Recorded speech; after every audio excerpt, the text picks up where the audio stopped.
Premier tour de piste ce jeudi pour Maxime Soulet et Nicolas Decrème, l'un sur une Porsche 997 GT3, l'autre sur une originale Ford Mustang.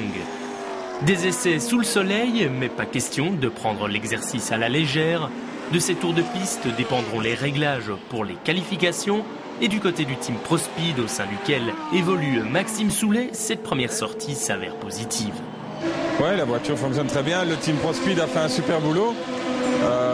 Maintenant, on a fait le 4e temps en essai, donc ce qui est pas mal sur 67 voitures et c'est de bon augure pour le reste du week-end.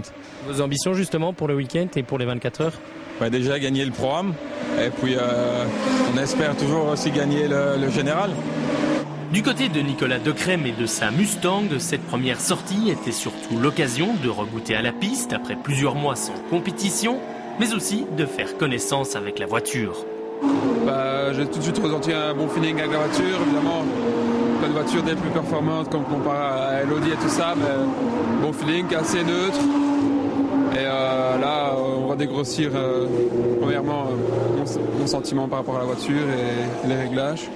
On va faire ce qu'il faut pour arriver au bout des 24 heures sans solliciter trop la mécanique. Et notre objectif, ça va être de rallier l'arrivée, premièrement. Et après, on verra le résultat, on espère dans les 15 premiers. Quel que soit le pilote ou son équipe, les 24 heures de Spa-Francorchamps sont une étape à ne pas manquer, comme le prouve le plateau de près de 70 voitures avec quelques grands noms du sport moteur comme Tom Christensen, détenteur du record de victoire aux 24 heures du Mans. Et au sein du team ProSpeed, on compte bien se battre avec les meilleurs. C'est dans le championnat Blancpain qu'on fait, championnat européen. La grande course se fait ici à Spa-Francorchamps, dans notre jardin, je dirais, donc très important pour nous. Vos objectifs, c'est de viser les plus hautes positions? Bien sûr, on a sur les deux voitures, ils sont engagés dans deux différentes classes. Comme vous savez, on a deux équipages qui ont la possibilité de gagner leur classe, et ça c'est notre objectif. Sur une aussi longue course que les 24 heures de Spa, il faut parvenir à gérer sa monture afin de ne pas regagner les stands prématurément. Et vu l'engouement pour l'épreuve, il s'agira également d'éviter les bouchons.